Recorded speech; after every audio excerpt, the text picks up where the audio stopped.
Baik, terima kasih saudara. Senang sekali saya Dosi Alfian kembali menjumpai Anda dalam Serambi Topik. Seperti biasa juga kita akan membahas sedikit informasi-informasi yang hadir di Harian Serambi Indonesia seperti yang Anda baca. Jika belum, silakan baca Harian Serambi Indonesia edisi hari ini dan informasinya juga masih terkait dengan informasi pasca pilkada atau informasi politik yang masih tetap hangat dan menjadi fokus perhatian banyak masyarakat di seluruh Aceh, bahkan di luar Aceh juga. Apa yang hadir di Harian Serambi Indonesia hari ini kita akan berbincang-bincang bersama Bung Zainal Arifin M. Nur, Wakil Redaktur Pelaksana dan kemudian juga Koordinator Liputan Harian Serambi Indonesia. Assalamualaikum Bung Zainal. Waalaikumsalam warahmatullahi wabarakatuh. Apa kabar pagi ini? Baik, cukup baik. Terima kasih sudah hadir. Sampai tengah malam tadi saya tahu juga kita mengumpulkan begitu banyak informasi-informasi dan ramuan yang kemudian dihadirkan hari ini. Terkait dengan KIP di Singkil juga yang cukup teror, unik ya terornya seperti ini dan mengkhawatirkan juga satu sisi, dan informasi-informasi lain apa yang kemudian kita hadirkan hari ini, Bu? Ya, Bung Dosi ya. Tentu yang pertama yang mungkin juga ditunggu yaitu tentang rekap data KPU ya, bahwa KPU sejak hari pertama pasca pemungutan suara itu mereka kan mengupload form C1. Jadi kemudian hari ini sampai tadi malam kita melihat mengecek di website mereka itu sudah 90% lebih yang sudah masuk ya. Itu langsung ya dari KPPS-nya, KPPS kemudian berjenjang dengan laporan melalui SMS dan C1 ya, form C1. Mereka punya prosedur sendiri untuk pengiriman dan langsung masuk ke website-nya KPU di Jakarta. Jadi cukup cepat ya, ada dengan perkembangan teknologi ini kemudian bisa ditayangkan langsung.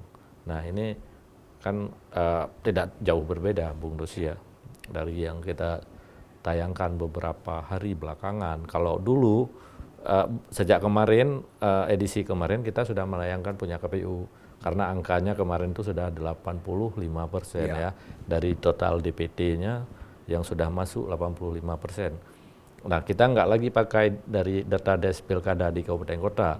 Pertama kita pakai data des pilkada karena semua pihak nggak ada data kecuali dari masing-masing pasangan calon ya. Ada dari Irwandi Yusuf Nova, kemudian ada dari Muzakir Manaf de Khalid. Jadi masing-masing kan merilis hasil, kemudian Tarmizi Karim juga merilis hasil. Kita sajikan data yang dari des pilkada, itu kan miliknya pemerintah.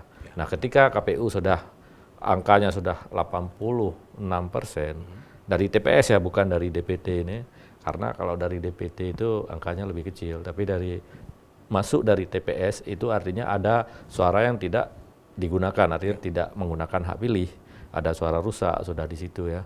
Kalau dari DPT mungkin ya kita perkirakan angka golputnya yang mencapai 10-20%, 30% bahkan bisa mencapai angka itu, maka kita pakai angka DPT yang dipakai oleh KPU seperti itu Bu Dosi.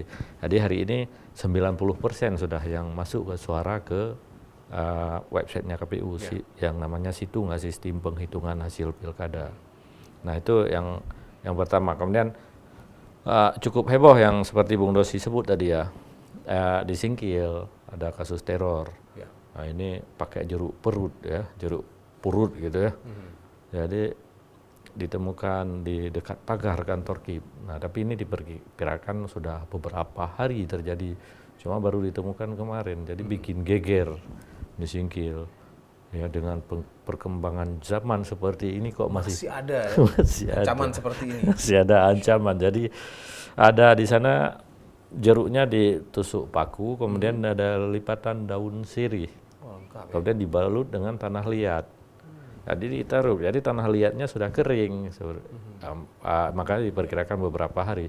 Jadi ketika melihat biasa kan, nah ini kan agak mistis ya, benda-benda seperti ini ditaruhnya di pagar KIP. Ini siapa yang sasaran? Siapa yang kemudian jadi sasaran dari yang menaruhnya gitu? Dan apa tujuannya? Ditaruh di situ. Jadi tanda tanya besar juga di sana ya. Baik. Situasi politik sendiri di Singkil akhir-akhir ini seperti apa? Sampai kemudian ada jeruk purut seperti ini dan juga peralatan-peralatan mistis lainnya. Tapi kalau secara umum sih memang masih terkendali, meski ada di beberapa PPK ya sempat terjadi semacam hampir-hampir bentrok, tapi memang sudah langsung polisi bertindak sigap. Dan itu terjadi di seluruh Aceh ya, bukan cuma di Singkil. Di beberapa wilayah, cuma sebagian wilayah tidak terekspos.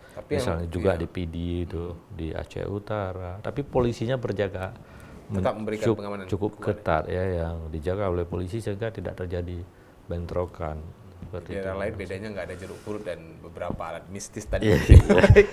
Yang menarik juga adalah terkait dengan harapan Pangdam, kemudian Kasdam kemarin, kemudian juga menyampaikan bahwa kalau bisa sih rekapitulasi ini bisa dipersingkat agar meminimalisir hal yang tidak diinginkan. Bagaimana kemudian kita hadirkan informasi ini, Bung? Ya, Bung Dosi, kemarin memang ada pertemuan ya dengan Pansus DPR RI di kantor gubernur ya, yang dihadiri oleh para pihak terkait yang melaksanakan pilkada, termasuk dari Polda, termasuk dari Kodam.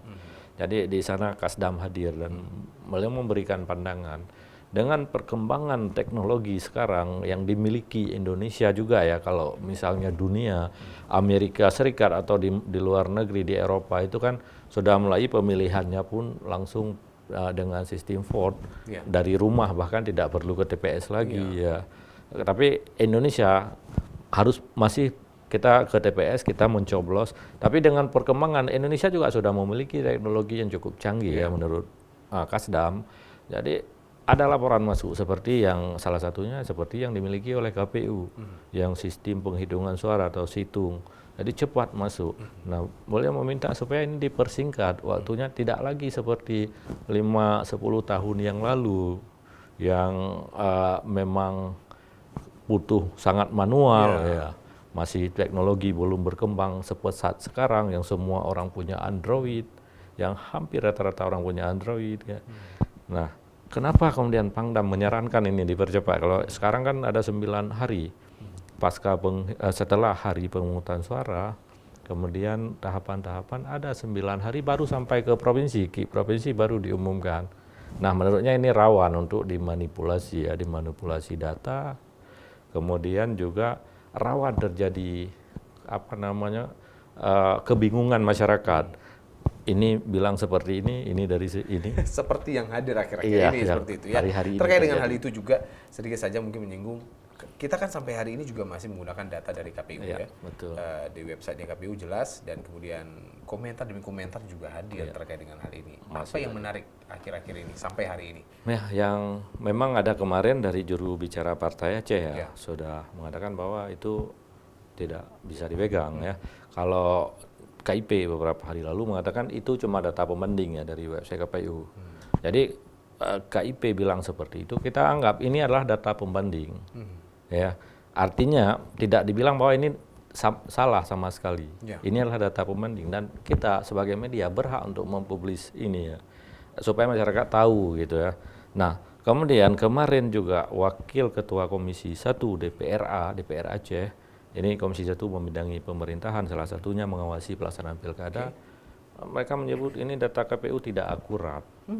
Tidak, ini karena menurut dia ada kelebihan. Ini Azhari Cage yang menyebut, menurut beliau itu ada kelebihan persentase segala macam. Jadi katanya ini hoax. Tidak bisa. Data KPU hoax. Data yang dipublis oleh KPU di website KPU menurut beliau ini adalah hoax seperti itu.